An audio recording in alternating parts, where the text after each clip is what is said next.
various gifts are handed out everywhere, but they all originate in God's Spirit. God's various ministries are carried out everywhere, but they all originate in God's Spirit. God's various expressions of power are in action everywhere, but God himself is behind it all. Each person is given something to do that shows who God is. Everyone gets in on it. Everyone benefits. All kinds of things are handed out by the Spirit and to all kinds of people. The variety is wonderful. Wise counsel, clear understanding, simple trust, healing the sick, miraculous acts, proclamation, distinguishing between spirits, tongues, interpretation of tongues. All these gifts have a common origin, but they're handed out one by one by the one Spirit of God. He decides who gets what and when.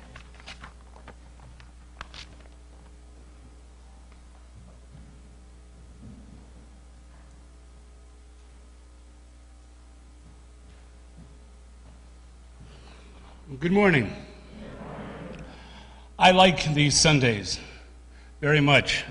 These are the Sundays when you get to see what I get to see the rest of the year, when you get to see our young people, you get to see what they do with their summer. I am constantly amazed and constantly astounded at what our youth from this church can accomplish. This past summer, we went to Tallahassee, Florida. The Wesley Foundation of Florida State allowed us to use the kitchen and sleep on the floor for our mission trip. And we worked at the shelter, which is a homeless shelter in Tallahassee, and a second shelter area that was low-income housing for people who would almost be homeless but are just getting back on their feet, but it's sort of an apartment complex with a group kitchen and work area and school that all operates within Leon County. The shelter in Tallahassee has 80 beds for men and about 30 beds for women and a few more for women and children who are together. If you can't get a bed, they have another 50 kindergarten mats that they will put down on the floor. And if you can't get a kindergarten mat, the men sleep in the parking lot. And it kind of hits home when we're hearing about this. And remember, it was pouring rain last night. And yet they had a parking lot full of guys sleeping on the ground. Paul Bednarik is not here today. He's out with the Boy Scouts, but I need to carefully and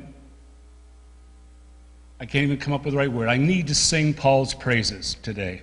One of the things they have at the shelter is a gazebo. It's a 6-sided wooden building made out of recycled wood and with 6 or 12 wooden slats, just big enough for a man could lay down and sleep if he had to. And it's so that the first 12 who don't get a mat don't have to sleep in the mud. And the problem they were having with this gazebo, which was pretty new when we got there, was the men were falling out of it at night. So I said, what do you need? I was speaking to Jacob, who's running the shelter. What do you need? He said, we really need somebody to build railings on that gazebo because the men who are on the upper bunks are falling out during the night. And thank God Paul was there because he was the only one who had any carpentry experience whatsoever. So it was Paul and I and Cameron were over at Home Depot buying the right wood, and there were carpenters who were at the shelter who had not been able to find work in a long time and found themselves at the shelter. There were also men at the shelter who said they had carpentry experience, but on any given day they might have also told you they were a fire engine. It was, and everybody was coming over to give Paul advice, and the guys who were all working over there. And then the second day we're at the apartment area, and our job was to show up at 9 o'clock in the morning and help prepare and serve lunch. And we got there and our contact was not there. Couldn't find him. But we eventually found the kitchen. And there was this little bitty English lady in the kitchen, and she said, "Oh, good, you're here." And I said, we're your lunch volunteers. And she said, which one of you is the cook? And I pointed at Paul and said, well, Paul makes a mean lasagna. And she looked at Paul and said, good, you're in charge. And it turned out she was the receptionist. And the team that was supposed to serve breakfast had not shown up. So she had literally thrown breakfast together for 50, 60 people by herself. And then we showed up, and she said, good, you're cooking. Well, what do you want us to cook? And she said, what do we have? And so we're literally pulling things that were in the pantry and in the walk-in refrigerator, seeing what's there, and there is an image in my head that I will always carry. It's of Paul Bednarik downloading a recipe on his phone while stirring with the other hand, I mean, a vat of macaroni and cheese this big that we had put together out of what they had. It wasn't even the box kit. It was, oh, we have noodles. Oh, we have government cheese. Oh, we have butter. Oh, what can we do? And Paul is doing one of these the whole time. And I cannot tell you how amazing it was and how impressed I am by these teenagers who show up, some of them 3 times a week here at the church. And I asked a few of them if they would be willing to at least give a few of their thoughts. And Cameron has agreed. Cameron has agreed that he would go first. Come on up, Cameron.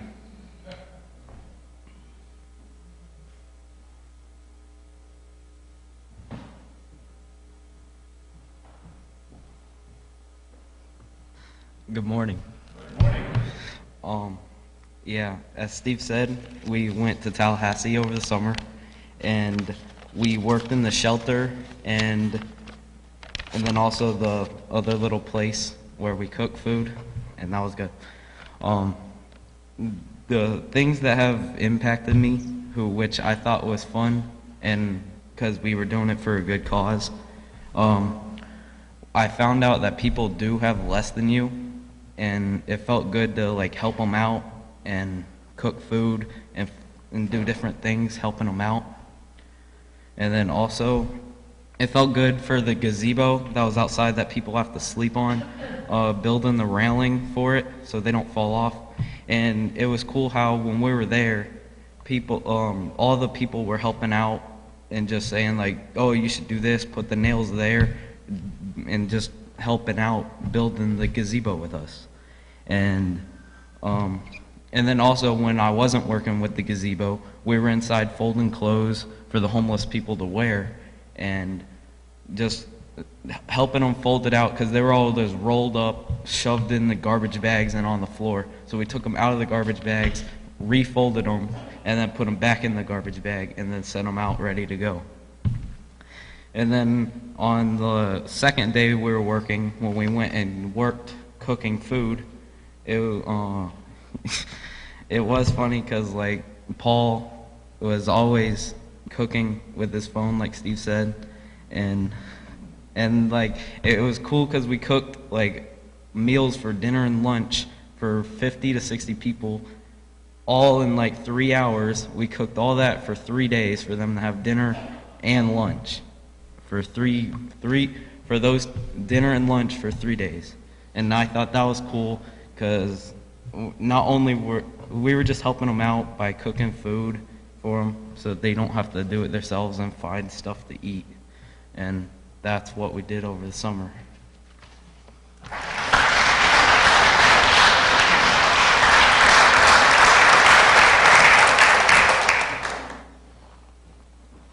It is amazing to me, this group, where if we can ask them to do one thing, then they will not only get it done, they will get more done. They are a blessing. Alex Picard was going to speak, and I got a text from him that said was working till 2:30 a.m., so I don't think Alex will be here to speak this morning. But Marissa Miller, Marissa is now in college. You can come up. Marissa Miller is now in college, and Marissa has gone on the summer mission trip every year since junior high. So I asked her if she would just come and speak and talk about her experiences. And I'm very nervous right now. Okay. Oh, okay. All right. So yeah, like Steve said, I've gone on every single mission trip since I was in junior high. When I was in 5th grade, elementary school, I had my brothers that were in senior high, junior high, and I always watched them go on these mission trips and get away from the family for a week and come back and have all these experiences. So I was pretty excited to go on my first mission trip when it came time in 6th grade. And let me tell you, it was pretty fun. I've been 7 times. I have done numerous different things. We've gone to Tennessee, worked as like camp counselors for a camp that was about to close down because they didn't have enough people working there. We've gone to Sanibel and helped restore a oyster reef and help clear the beaches of invasive species of plants that people have brought in and just kind of not cared about and let take over the environment there. And then this is our 2nd time actually going to Tallahassee. This is our 2nd time working at the shelter. And we actually ran into a couple of the people we had seen last year, and we kind of got to see like how staying at the shelter for that whole year has helped them out. Like there was a guy we saw last year who looked like he had just gotten beaten up, like still bleeding. And this year he was back there and he just looked so much healthier, so much better. And the shelter helped him out so much. But it's really impacted us, and I kind of see how all the other kids in the youth group get impacted by this, seeing all these different things. Like, not many people are behind the scenes at a homeless shelter seeing like all the work that goes into it. Not many kids like see what an invasive exotic species does to the environment, how it just kills all of our native plants in Florida. It's just amazing kind of going on all these trips, watching all the kids around me and watching myself grow just through all these experiences that we've had. And definitely working with Steve, always a fun time. Teaching kids at summer camp a Moose song that Steve hates to this day. And yeah. So yeah, it's been definitely a journey. I've grown so much just through all my years in this youth group, and we've all become a big family, and it's always fun, that summer mission trip. So yeah, it's been a great time.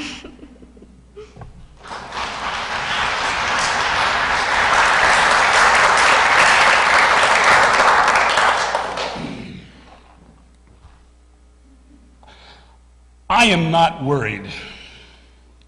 We are in an election year, and one of the things we keep hearing on the television, doesn't matter which side you tend to vote towards, everyone seems to be predicting the end of civilization as we know it if you vote for the other side.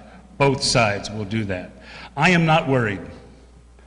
I look at the young people who are going to be leading us someday, and I am not worried. They amaze me.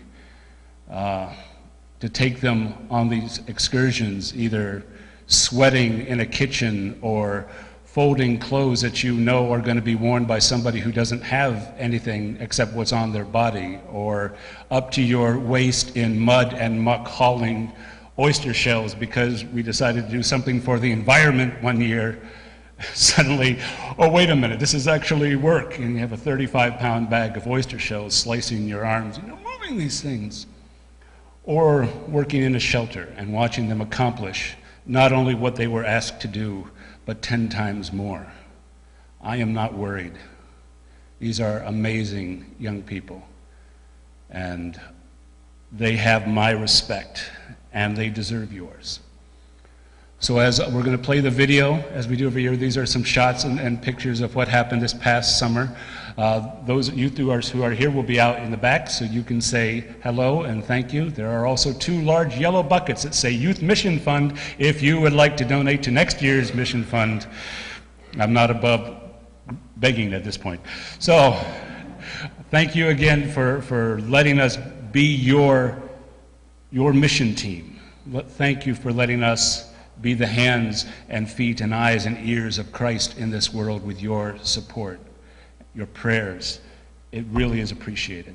So we'll roll the video.